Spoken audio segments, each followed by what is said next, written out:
So here we go again with another icon player review. In this one today we have the muchly requested base icon Vidic. If you need to get your hands on some coins to improve your ultimate team, then check out the link in the description, igvault.com, and if you use the code Kieron at checkout, you'll get yourself a pretty nice discount.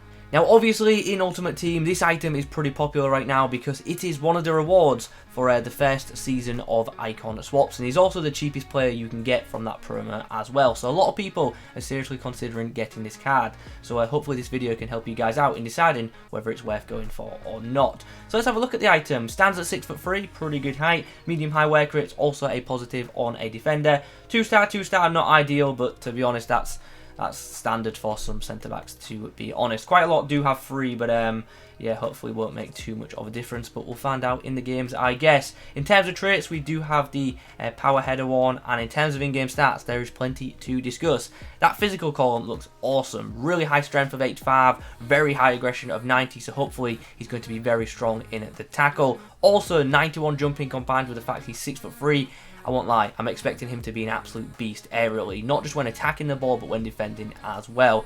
And that brings us on to the defensive stats: 84 interceptions, 86 defensive awareness, 87 stand tackle, and 86 slide tackle. Pretty nice attributes, and all of those are going to be boosted in-game by the Shadow Chem style, which we are going to apply. And that Shadow Chem style also gives him 99 slide tackle in matches, which is a nice little bonus. In terms of dribbling, his actual in-game dribbling rating of 47 is obviously pretty terrible, but we're not going to be going on runs with him, so hopefully won't be an issue. Nice composure stat though of 84 for a centre-back. And then the final thing to discuss is the pace, which to be honest, as a standalone, 77 pace is actually pretty good for a centre-back, but obviously that Shadow Chem style is going to give him a nice boost, so in-game we do expect him to feel pretty quick. So yeah, I think that's it for the intro. Let's just get in some games now and let's test him out. Let's see if he's worth the pickup or not. So in game number 1, we are actually up against another icon with the base icon Del Piero, who is actually an absolute monster in this game. So I'm not looking forward to that. And then aside from that, you guys know what he's got in his backline, that typical FUT Champs backline, which involves Varane, Mendy, and of course Joe Gomez. Don't like this. Vidic somehow just like hooks that ball away. That was a really strange and really scary animation right there. Del Piero tries to get past Vidic, but on this occasion Vidic says no. Once again Del Piero trying to, get into territory to, create a chance, but Vidic just denies him once more. Rashford out wide. Is he going to come inside? He is, and we're going to read that and we're just going to take the ball from him. Let's have less of the skill moves on the edge of my box, please and thank you. Rashford on the outside, trying to take on Vidic. That is not happening, and then Vidic loses the ball, but then does just about enough to win it back. Okay, so half-time in this one. Pretty solid first half, to be honest, both in an offensive sense and a defensive sense, so hopefully it'll be more the same in the second half. I don't like the start, but that's a nice interception from Vidic.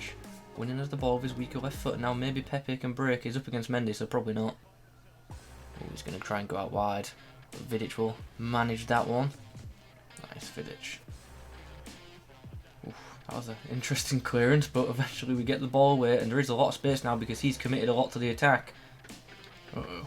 Don't like this. He's got the numbers, but Vidic is there with the intercept. Oh, nice Vidic. That was actually a really nice tackle. Just to steal the ball, and then we can break away once more. He's got so many bodies committed forward. We can just fully take advantage now. And there is the full-time whistle. It ends up being a pretty comprehensive 6-1 win, but to be honest, the game wasn't, as far apart as that. Towards the end of the match, he started obviously, being quite aggressive with his defending and just obviously getting into a more attacking mindset, and we took full advantage of that. Unfortunately, we did not keep a clean sheet. We did concede, but that was my fault. It was a bad defensive read with Tomori, and yeah, unfortunately these things happen. But I thought Vidic was actually really solid on debut, to be honest. Was he anything outstanding? No, but yeah, pretty solid. Made some good tackles as well. So yeah, very happy with the debut. Next game, and we face this. It's actually not an amazing side in the grand scheme of things, but I don't want to say too much because every time I underestimate a side, I end up losing. So yeah, let's see how we get on in this one. Nice, Vidic shooting out of line, but getting the job done on Mbappe. And now we'll maybe allowing us to counter-attack with our own Mbappe. And from that, we've actually got on ourselves a penalty. Vidic's penalty stats, or set piece stats in general, do not look great. Vidic steps up from the spot, and you guys know where it's going. Down the middle with the dink, and we extend our lead to 2. Mbappe trying to 1v1 against Vidic. Not a good idea, I'm afraid, pal. Well, we got ourselves a third goal shortly after that penalty, and after that, my opponent decided he'd had enough, and he has quit. So we do claim a clean sheet with Vidic, which is quite nice, and also he was pretty solid for the time that he played in that game. Obviously didn't get the full 90 minutes, didn't even get a full first half, but once again, as you can see, another decent rating for him. Okay, game number 3 with Nemanja Vidic, and we are up against an all-Premier League side, which surprisingly has that Player Moments Wes Morgan in it, which is a card which I didn't expect us to see in Champs. I mean, it's a good card, don't get me wrong, but is it Champs level? I guess we'll find out. Oh, good save from the keeper, and a big block there from Vidic as well to block the rebound. Don't like that. Werner in the box, but Vidic just aggressively takes him out, and the ball eventually goes out for a throw. Oh, Vidic well placed there, and Bellerin backing him up as well. Could have been in trouble there if Timo got a good touch. Oh, Vidic, is that a fair tackle? Apparently so. I thought that was a bit of a foul, but the referee says play on, so I guess good tackle.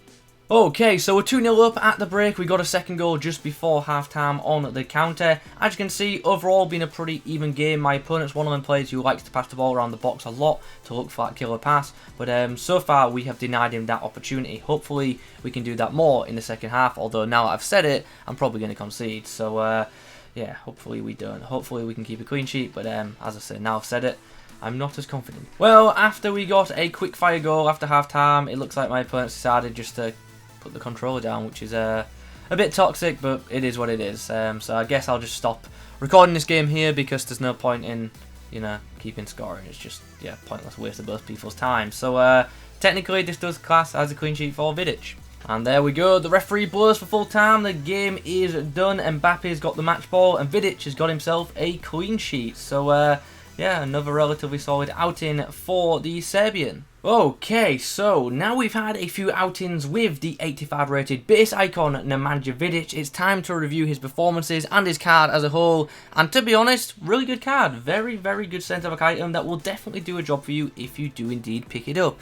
But the question is more of, is he worth getting? And in my opinion, I don't think he is, especially if you're thinking from an icon swaps perspective, because ultimately, although this card was good, I feel like you can pick up as good, if not better, centre-backs for a cheapish price. Joe Gomez is a fine example. Although I love this Vidic and I think it's a very, very good card, I don't think it's much more effective in game than a very OP Joe Gomez. So yeah, in terms of value for money, especially if you're thinking about buying with coins, I don't think this card represents great value. Obviously it's an icon and it's never going to be cheap, but yeah, I feel like you can pick up better centre-backs for much less than the cost of this card. So coming on to the icon swap thing now, do I think this card is worth getting? Look, if you want the first owner Vidic, you're a fan of him or the teams he played for, that's absolutely fine, fair enough. But I would advise not submitting to get this card, just because, as I said, there are already better centre-backs available in the game that don't cost too much. And, like, in a few months, there'll be even more centre-back options. So, yeah, I would wait it out and maybe look for a prime Vidic in the future, which, to be honest, I can't see being overly expensive just because he doesn't have